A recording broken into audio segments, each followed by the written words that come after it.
episode of an instant perennial garden. I took a stroll through the perennial section with the intent of just picking up maybe one or two perennials to talk to you about today.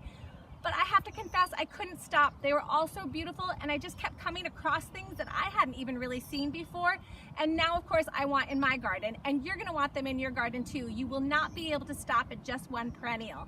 And the reason is that perennials come in so many different sizes and colors and textures that it's impossible to just get every single one that you love.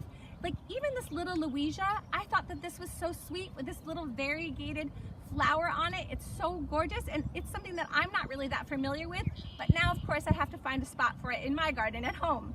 Also, I was really struck by the fact that so many of the perennials have the same name. They're in the same family, like these Lychnis down on the end here, but how uniquely different they are.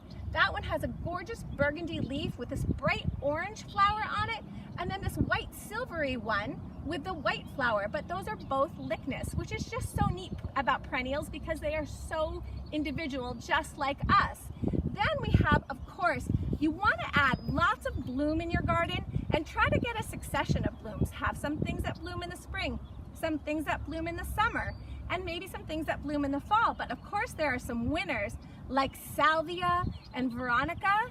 Salvia and Veronica will keep blooming really from spring all the way into the fall, especially if you're really good about deadheading them. And then the sedums are also so unique. These actually falls in that sedum category, these chick charms, which really love hot, dry, sunny spots. But how cool are those with the texture and the color? And then I was really struck by this delphinium. This beautiful iridescent flower actually looks like a little butterfly, and by chance it happens to attract butterflies. And this is also great for cut flowers. We also found some wonderful other flowers that are great in a flower arrangement. Everybody knows about echinacea, but this is called raspberry truffle, and it's a unique echinacea. Great for cutting in the garden.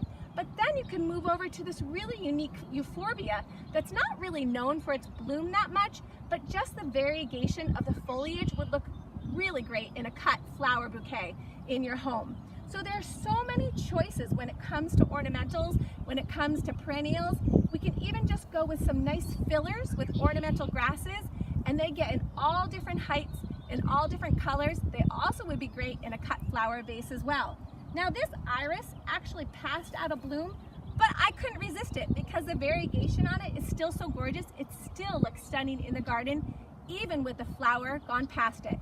So here I created a very quick, instant perennial garden with tons of different colors and shapes and textures, and you can do the same because we have so many choices for you. Thanks a bunch. See you next time.